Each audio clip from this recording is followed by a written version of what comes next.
Hi, I think it's time to dig a little bit deeper.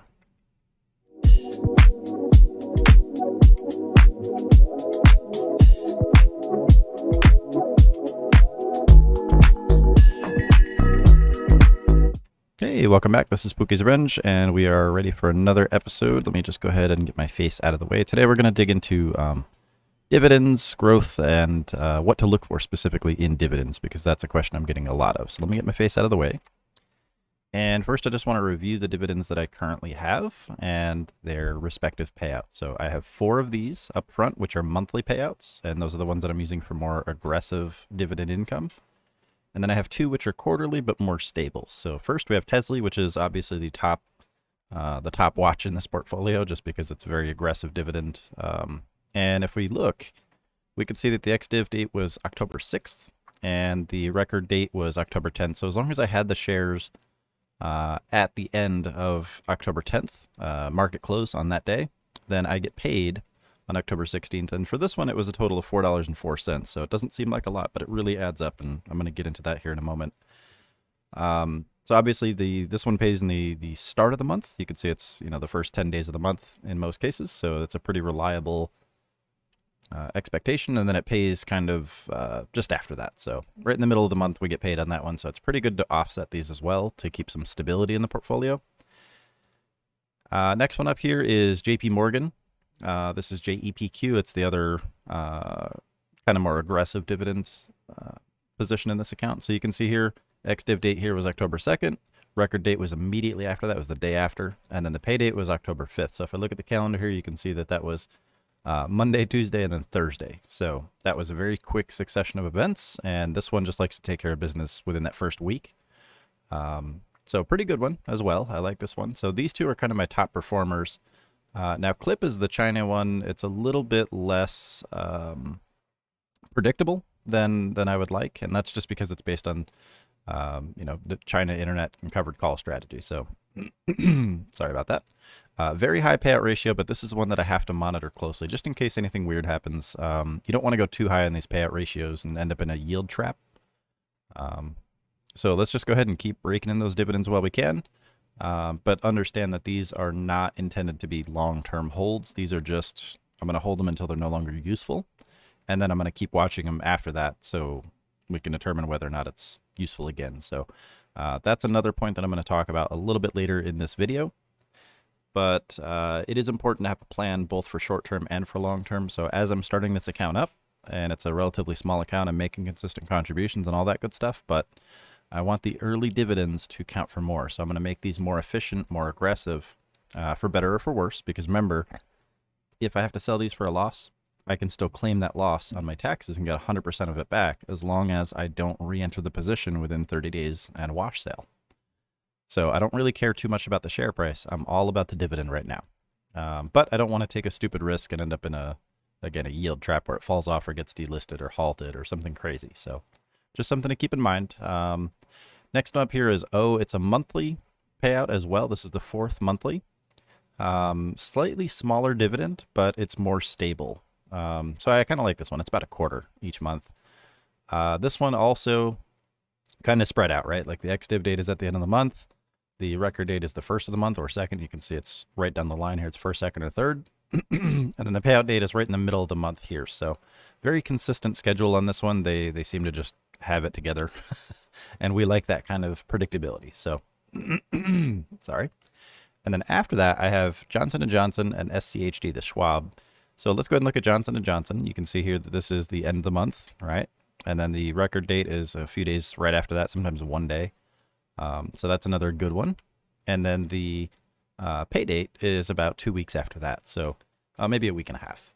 So pretty good. We get this on the first or in the first week or so of the month, maybe the first half of the month. It's a smaller payout, but still a pretty high ratio for a quarterly estimate, or a quarterly payout, I'm sorry. But more importantly, it's got this nice big, almost 6% dividend growth. And this is what I really care about when it comes to these longer positions. So anytime I'm looking for a quarterly payout, that's what I'm looking for. I'm looking for dividend growth and a couple other things that I'll get into. Yeah, let's look at Schwab again. I'm just kind of recapping these just so you guys can see what kind of impact this does have. So another quarterly payout. So this means I'll get this one probably in December, right before Christmas. So this one December. So both of these are going to be December. Now, if you're doing Coca-Cola, Pepsi, and Caterpillar, that's one dividend every month. They are all quarterly, but the way that they stagger makes it so that you get one payment every month. So that's pretty good, especially if you're building out a larger portfolio, just to have that stability. All right, so let's go ahead and dig into what I look for, because that's a little bit more important than just, blindly copying Pookie on the internet. So, so before I get into that though, I need to really break down how we view these profits. Okay, so as I mentioned on Tesla here, I got $4.04. All right, and that's for a month. So a lot of people are like, "Oh, that's garbage. It's trash. Blah blah blah." It's okay, because it's exactly what it is. It's a dividend payout. It's not the result of a 0-day option trade. It's not some huge risk that I had to take. It's not, me going out and working 40 hours for a job just to get paid $4. This is literally just me doing about 5 minutes of research, placing a buy at the beginning of the month, and letting it ride. Okay, so for that time invest, I'm compensated $4.04 every month, and that's going to increase. I'm okay with that. If we view this in terms of efficiency and time, that's a really good payout for what it is, right? And $4.04 a month adds up to about $48 a year, which doesn't seem like much, but that's maybe a cell phone payment that I don't have to make for the year, or maybe it's takeout that I can offset, or maybe it's a couple months worth of Netflix. Eventually it's going to grow, and if you've got $100 a month coming in on dividends, that's $1,200 a year. Now that's how many months of rent, or how many weeks worth of groceries that you don't have to pay for. If you choose not to reinvest them, which I'm going to, just because I don't really need that money for paying off those things. So, but if you're making $1,200 a year extra for not doing anything other than holding a stock, I live in New York and I have a mortgage, so that's one mortgage payment, plus a little extra. But, how many car payments is it that you don't have to make? Maybe you're someone who ends up owing taxes a lot. That offsets your taxes. And then that's more free cash that you have to, pursue side gigs and, put more money into your portfolio so it compounds faster, and just things like that. It's free money that you're getting for nothing other than holding a stock, which most people do anyway for free, often deep in the red, but we're looking for specific growth and dividends on top of that. So, we're playing the same cards as everyone else. We're just playing them more effectively.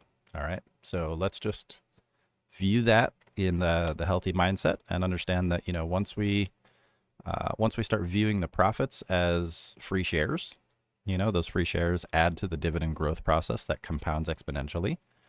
It starts, maybe you view it as you're paying off Netflix for the month. You get free Netflix. So if I were to go get a job and their benefit was that they had free Netflix for all their employees, wouldn't that be cool? And wouldn't that be cool if you'd never had to go to work? You just get free Netflix. That's all we're doing. You're basically putting a one-time payment into that Netflix subscription, and you're just letting it ride, right? And then it becomes a month's worth of rent, and then it becomes a year's groceries, and then it becomes, just more and more benefits to your life that offsets your expenses. And that's where the power is. It's not just racking up dividends and letting them sit there. It's what they translate into for your financial freedom. So, obviously the goal early on is to hit 100 shares, and I apologize, I'm a little bit sick right now, so I'm stuffed up. The goal early on is to hit at least 100 shares, so that you can do things like sell covered calls. And for those who don't know, when you sell a covered call, you're basically selling the right, but not the obligation, to someone else for them to be able to buy 100 of your shares. So if you have 100 shares and you sell someone else a contract that says that they can buy those shares from you at an agreed upon strike price on or before an expiration date, they're going to pay you up front. That's a premium. You get to keep that no matter what. And then if the price doesn't go up and they don't want your shares, that's it. You just move on. You keep your shares, you keep the premium, and you're happy, right? That's how many more dividend payments is that premium worth, right? So it's just another factor that we can sit on top of and make extra money just for, again, holding shares and not doing anything. So it's a good added layer to this strategy. And if the price does go up and they want your shares, they're still paying you that strike price. So as long as your strike price is above your cost basis, that's a net profit. The only downside is your profits are potentially limited if it's a runner, which, in most cases, these aren't going to be, because these are stable dividend positions in most cases. But you're still selling those 100 shares at the strike price. So you're still making a net profit on the shares. Now there's the short-term capital gains aspect of it that you have to consider. But if you don't do this for a year, you don't have to. And then you can just switch those funds into another position, right? It's all the same stuff. You're reallocating stuff. But ultimately that's where, understanding what tools you have available can be a benefit to you. So it's important to take this seriously and to understand exactly what you can do and when. If I don't have 100 shares, I'm not going to sell a call, because that means I have to buy the remainder of those shares at market price, and I don't want to do that. So we're not quite there yet, but that's the goal. I want to build into those. I know Snowflake does that with Ford a lot, and that's allowed him to exponentially increase his positions, and it's amazing. I love seeing that stuff. Okay, so that's kind of a glimpse into the future. All right, we've talked about how we can offset our Netflix, groceries, rent, car payments, insurance, medical bills, stuff like that. Just build up that nest egg. And then we've talked about some strategies that we can use to kind of speed up that process. So now let's talk about what I look for in the actual positions. So first off, it's important to have a strategy when you're buying things. So in this case, these four, right, Tesla, JAPQ, Clip, and O, are all relatively aggressive except for O, right? These are all monthly payments. So I like those. That's nice and aggressive. It's early on in the portfolio. So I'm using these payments to speed up the process a little bit. Now, 4 years from now, when the account's much bigger, I'm not going to be putting as much money into these, because then I'm going to be looking more for stability and a good mix of that aggressiveness with stability. So early on, I'm building these positions aggressively just to get out the gate and go fast. And this is the kind of thing that I look for. But it's not going to be the long-term goal when I'm looking to retire or when I'm, 6-7 figures. Okay. So let me just go ahead and duplicate this, and I'll just walk through a list of ones that I do like. So there's a couple things that you want to get really familiar with. So first is the 10-year compound annual growth rate, or CAGR, if you will. And to get that, you basically just have to look at their growth rate over the past 10 years. So that's probably here in statistics. I don't know exactly where it is on this site. But either way, it can be calculated. You're basically just taking the growth year over year, adding it up 10 times, and then you are dividing it by 10. Okay.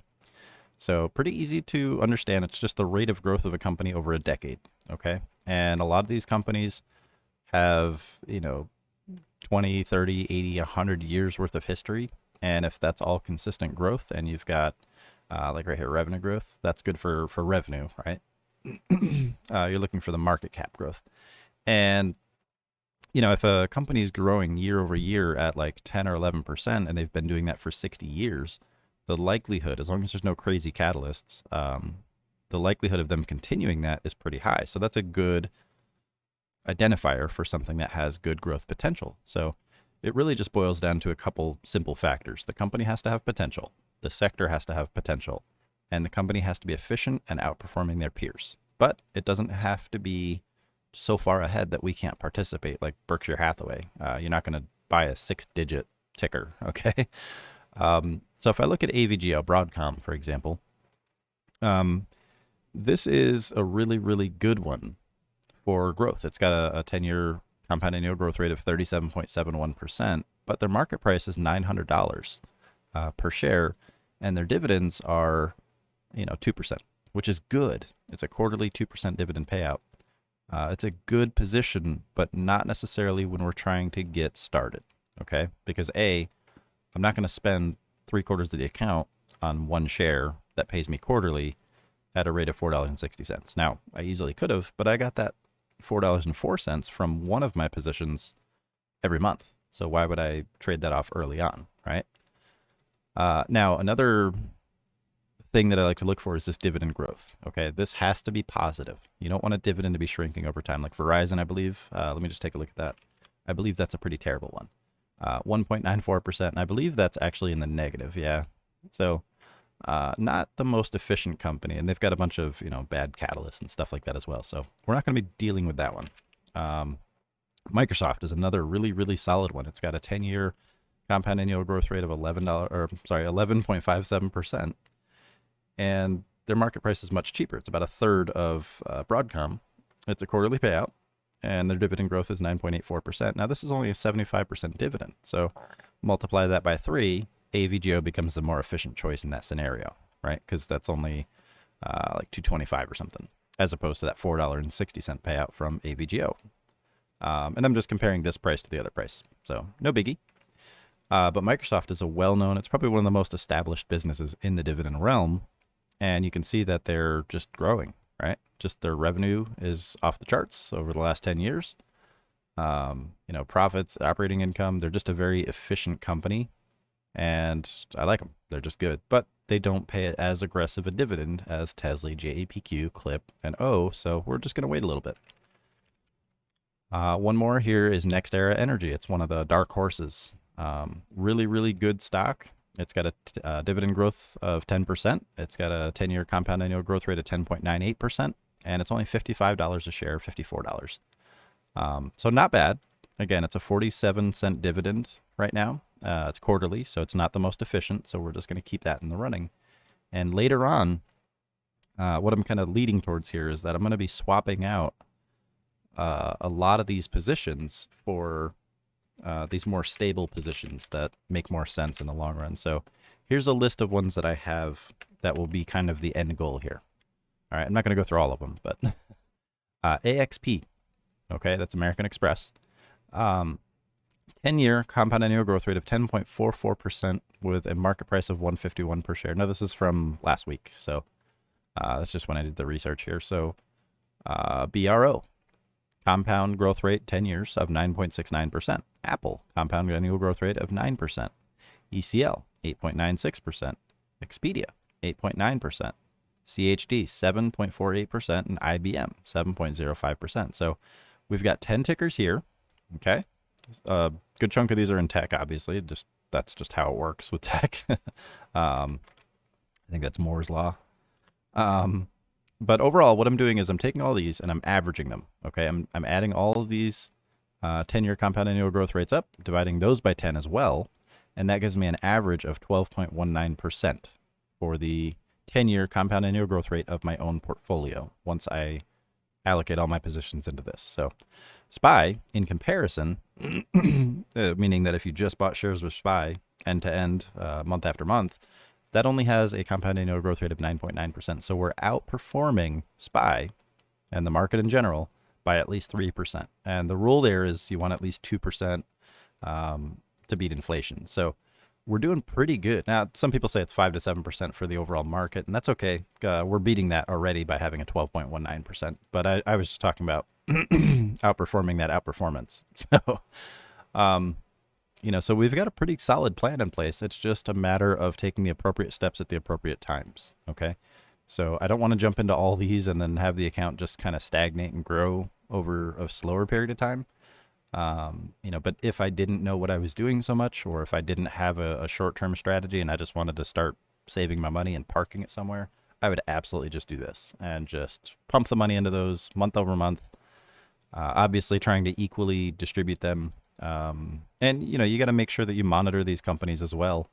Like I didn't put a bunch into Johnson & Johnson, A, because it's a more expensive ticker, but B, because they have earnings coming up. So I believe it was this morning. Yeah, right here, an hour ago. Johnson & Johnson stock rallies after profit and sales rise above expectations. Full year outlook increase. So this is a catalyst. It turns out that it was a good one, but I didn't want to necessarily trade that catalyst. So any month that has earnings, I try not to add to that ticker unless it's a monthly payout. So in this case, it's a quarterly payout. I could avoid it.